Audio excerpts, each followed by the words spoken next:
नमस्कार दोस्तों हर व्यक्ति का बैंक के अंदर अकाउंट होता है और हर व्यक्ति उसको अपनी जरूरत के हिसाब से काम में लेता रहता है और उसके अंदर लेन देन करता रहता है। उसके बदले में बैंक अगर वो डिपॉजिट करवाता है तो बैंक उसको कुछ % ब्याज भी देता है।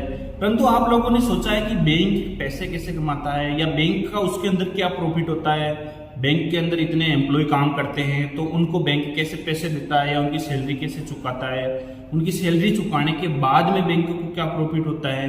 ये सारी चीजें अपन इस वीडियो के अंदर आज पूरा जानेंगे कि बैंक को एक्चुअल में प्रॉफिट कहाँ से होता है। अपन अगर सबसे पहले प्रॉफिट की बात करें तो बैंक क्या लोन से प्रॉफिट निकालती है। कैसे निकालती है? जैसे कि कोई व्यक्ति ने अगर बैंक के अंदर 100 रुपए डिपॉजिट करवाए, ठीक है, उसके बाद में वो व्यक्ति को बैंक 4% के हिसाब से ब्याज देगी, ठीक है, डिपॉजिट करवाने पे 4% के हिसाब से ब्याज देगी।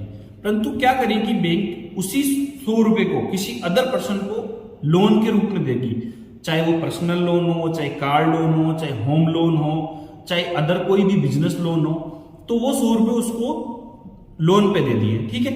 उस लोन का बैंक ब्याज लेगी 8%, ठीक है, 8% ले लिए तो उसको बैंक का क्या प्रॉफिट हुआ, उसके अंदर आगे वाले को 4% देना है तो 4% जो बचे हैं वो बैंक को प्रॉफिट हो गया, ठीक है। लोन से ऐसे बैंक पैसे कमाता है। इसके अलावा क्या होता है कि अगर किसी को बैंक लोन देता है तो अगर वो टाइम से पैसे नहीं जमा करवा पाता है या अपनी EMI जमा नहीं करवा पाता है तो तरह तरह के बैंक उसके ऊपर चार्जेज लगाती है, पेनल्टी चार्ज हो गए या और अदर चार्ज हो गए, तो वो भी बैंक का ही प्रॉफिट होता है। दूसरा तरीका होता है बैंक का बैलेंस मेंटेन करवाना।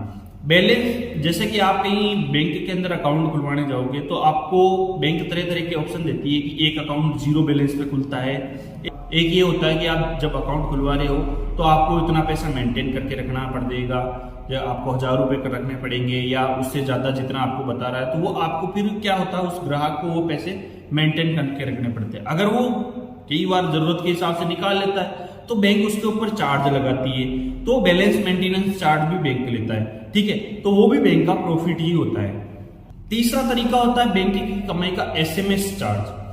क्या होता है कि दोस्तों अपन जितने ट्रांजेक्शन करते हैं या कुछ बैंक के अंदर आप कुछ नया अपडेट करते हैं तो बैंक आपको मोबाइल पे या SMS या मैसेज के द्वारा आपको बताती है कि भाई आपके अकाउंट के अंदर फिलहाल के अंदर ये हुआ है, ठीक है, तो उस चीज का भी बैंक कुछ ग्राहक से चार्ज लेती है। वो आपको कई बार आपके अकाउंट में से कटते होंगे कि ये आपका SMS चार्ज है, तो वो SMS चार्ज ही बैंक का प्रॉफिट होता है। तीसरा तरीका होता है बैंक का ट्रांजैक्शन चार्ज। ट्रांजैक्शन चार्ज में क्या होता है कि अपना कोई बैंक के अंदर अकाउंट है तो उसके अंदर क्या फिक्स ट्रांजैक्शन लिमिट होती है कि आप इतनी ट्रांजैक्शन करोगे तो आपका कोई चार्ज नहीं लगेगा। परंतु क्या होता है कि इंसान कई बार ओवर ट्रांजैक्शन कर लेता है तो उसका भी बैंक ट्रांजैक्शन चार्ज लेती है, वो भी आपको अकाउंट में से ही लेती है, आपके अकाउंट में से ही, तो वो भी ट्रांजैक्शन चार्ज भी बैंक का प्रॉफिट ही होता है। एक तरीका होता है क्रेडिट कार्ड का चार्ज। क्रेडिट कार्ड का चार्ज क्या होता है, बैंक आपको एक क्रेडिट कार्ड देता है, उसमें फिक्स लिमिट देता है, उससे आप ऑनलाइन शॉपिंग भी कर सकते हो या ट्रांजैक्शन भी कर सकते हो।